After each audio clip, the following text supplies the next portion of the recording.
Tonight, a Mikun man is stabbed to death in Castries. Virgin Atlantic pulls out of St. Lucia and the tourism minister says there was no getting around the numbers. And one clergyman weighs in on the upcoming Gay Pride Parade. We need to understand that here is a religious nation. Because it is a religious nation, it is not everything that we should entertain. This is the Hot 7 Nightly News with Lovelace and Amy Joseph. Good evening. It is Friday, the 26th of July, 2019. Welcome to the Hot 7 Nightly News. We're on Flow Channel 117, also being simulcast on KISS FM 105.5 and 105.9. You can also watch on our website, www.caribbeanhottv.com, or on our free Caribbean Hot FM mobile app. I am Solange Alfred, standing in for lovely St. Amy Joseph. Thank you for joining us. Dead is Paul Albert of Magwetut Miku, who sustained multiple stab wounds during an alleged dispute with another male near the gas station on Manuel Street at approximately 9:30 p.m. Acting Assistant Superintendent Police Elvis Thomas provides further details on the homicide. On Thursday, July 25th, 2019, about 9:30 p.m., officers attached to the Criminal Investigations Department responded to a report of a stabbing on Manuel Street, Castries. The deceased, Paul Albert of Magwetut Miku, was allegedly involved in a dispute with another male, resulting in him, Paul Albert, sustaining multiple stab wounds about his body.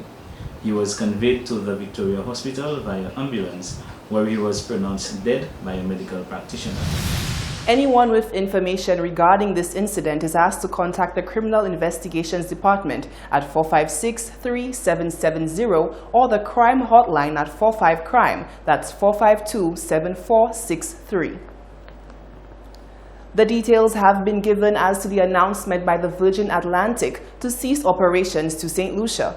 The Minister for Tourism, Dominic Fede, in a press release statement, outlines the many factors which led the current administration to part ways with the airliner, which accounts for 7% of the island's total UK arrivals. More in this report.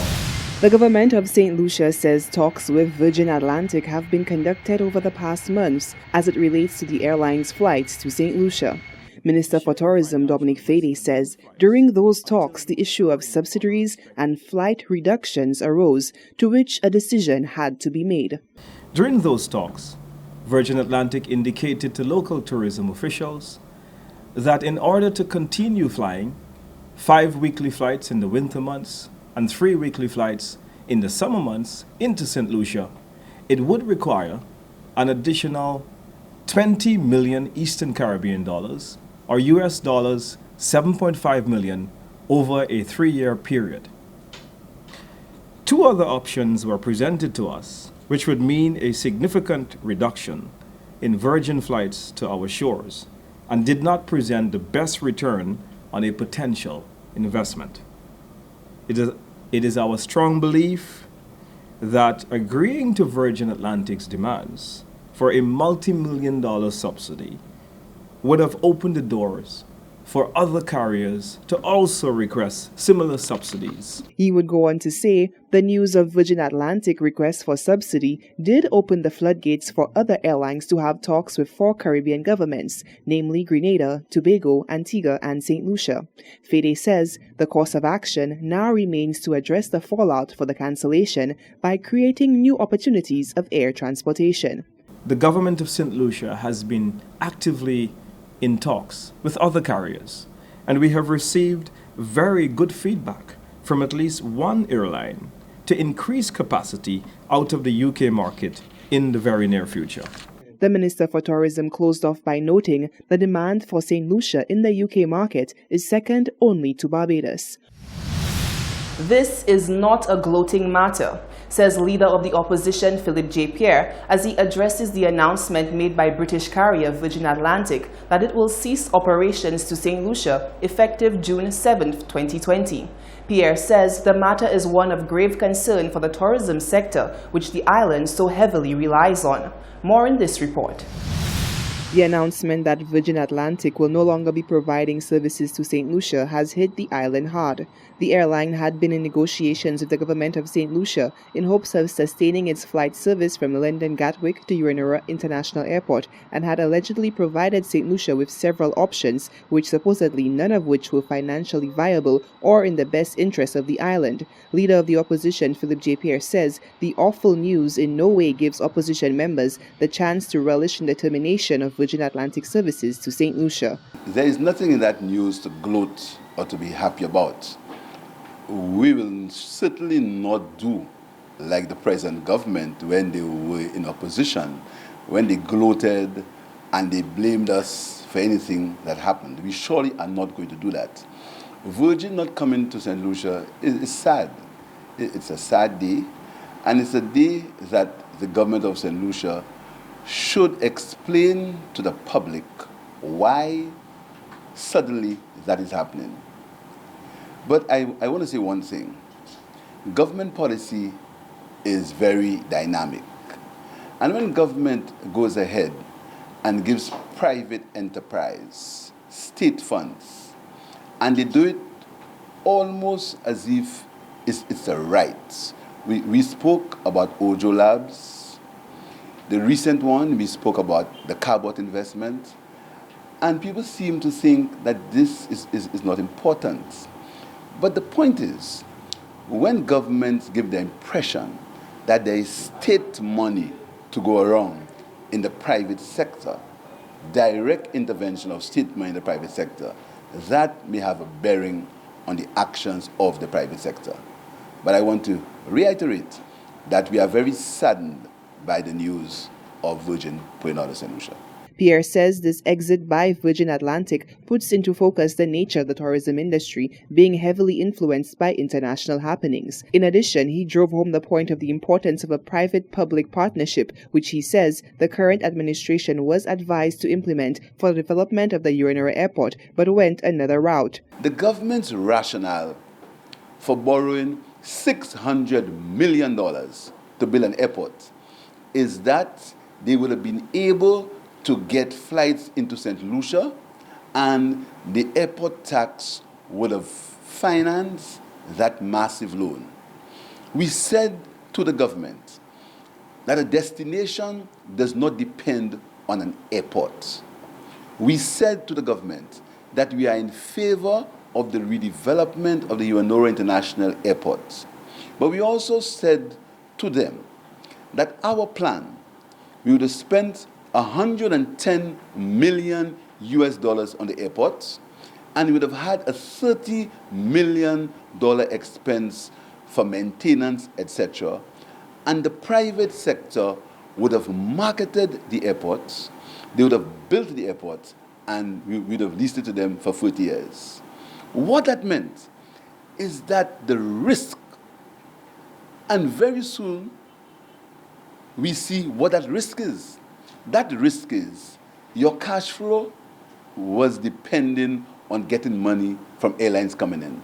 Look, we have a major airline that has stopped coming. So it means that your revenue projections have gone wrong even before you started. And what if this had happened under the watch of the St. Lucia Labour Party? Very simple. If an airline had come to me, because that has happened in my institution when I was the Minister of Tourism. You must understand, I was the one who negotiated Virgin's landing into St. Lucia. I was the one who did it when under the government of the SLP, with Kenny Anthony as Prime Minister. If it happened to me, here's what I would have done. I'd have called in all the airline partners, and I'd have said, the airline partners, I'd have called in the SLHTA, I'd have called in the Taxi Association, I'd have even called in the vendors.